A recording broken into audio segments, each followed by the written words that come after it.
Senator Sheldon Whitehouse didn't walk into that hearing room to ask questions. He walked in with a file. And when he opened it, four of the most carefully prepared nominees in Washington suddenly looked like they had nowhere to go.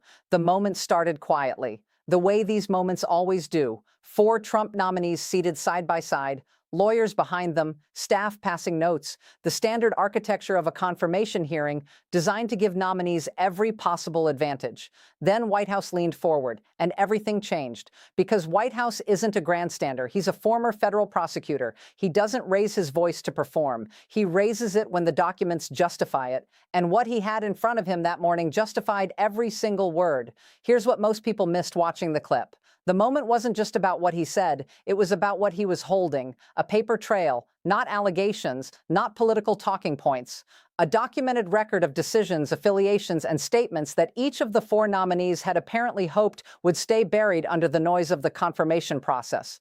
They miscalculated. Whitehouse started with the first nominee. Background questions, almost casual, the kind of opening that lulls people into thinking the worst is behind them. Then he pivoted. One document, one specific decision made years earlier that directly contradicted what the nominee had just told the committee under oath. The room got quiet. Not the polite quiet of a procedural pause, the kind of quiet that happens when 60 people in a room simultaneously realize that something has shifted. The nominee tried to explain. Whitehouse let him finish. Then he read the document out loud, word for word. And the explanation collapsed in real time. He moved to the second nominee without pausing. This is the part that legal analysts who watched the full hearing described as tactically extraordinary. Whitehouse didn't give the nominees time to reset between questions. He kept the pressure continuous. Each new document connected to the last. Each answer building toward a picture that none of the four could individually disown without implicating the others. They had been prepared to face questions. They had not been prepared to face a sequence. There's a reason Senate confirmation hearings usually feel like theater. Nominees prepare for months. Their legal teams anticipate every angle of attack. They develop answers that are technically accurate but reveal as little as possible.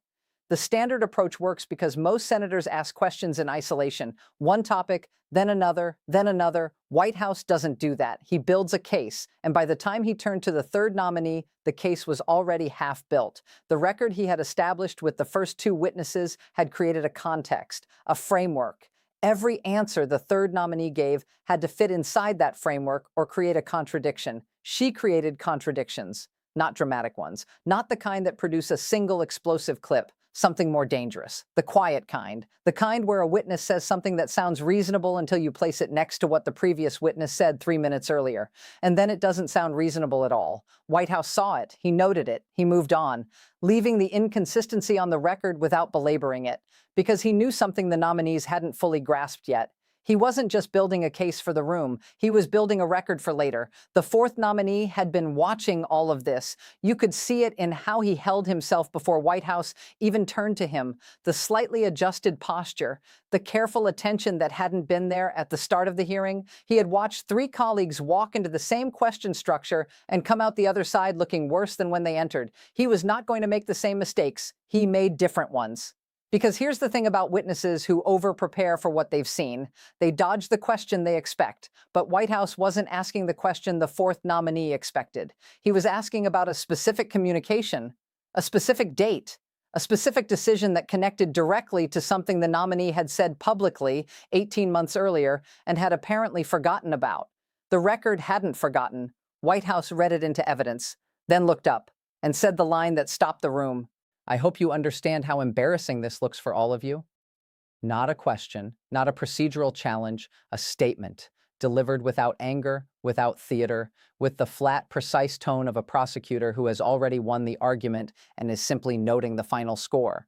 The four nominees sat there. Their lawyers sat behind them. Nobody objected, because there was nothing to object to. He hadn't misstated a fact. He hadn't mischaracterized a document. He had taken four people who had arrived at that hearing with carefully constructed presentations and over the course of 90 minutes shown that the presentations didn't match the record. That is not a political attack. That is what oversight looks like when someone actually does it. Here's the context that the clip doesn't show you.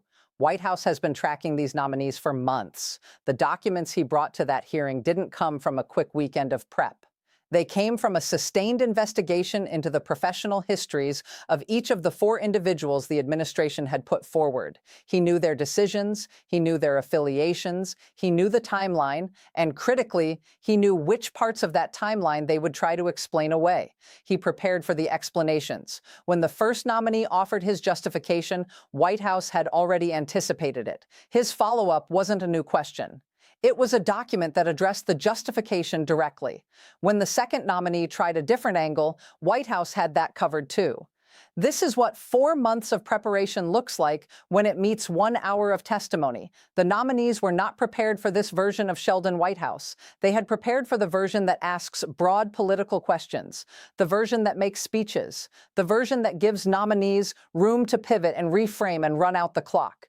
They did not get that version. They got the version that spent 30 years in courtrooms.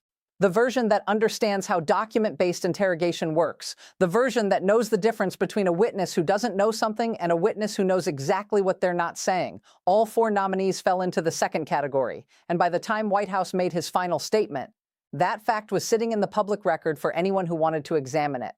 What happens now is the part that matters beyond the clip. Confirmation hearings produce transcripts. Those transcripts are permanent.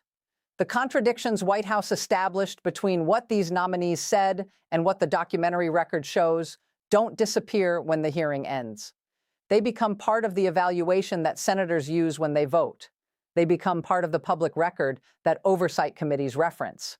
They become the foundation for follow-up inquiries if any of these nominees are confirmed and their conduct later comes into question. White House wasn't just making a point in the room. He was building an archive.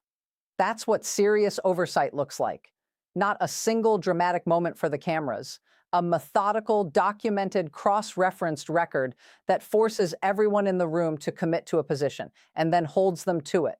The 4 nominees left that hearing with their prepared statements intact, but their credibility fractured. Not by accusation, not by political theater, by documents, by timelines, by the specific, unavoidable fact that what they said under oath didn't consistently match what they had done outside of it.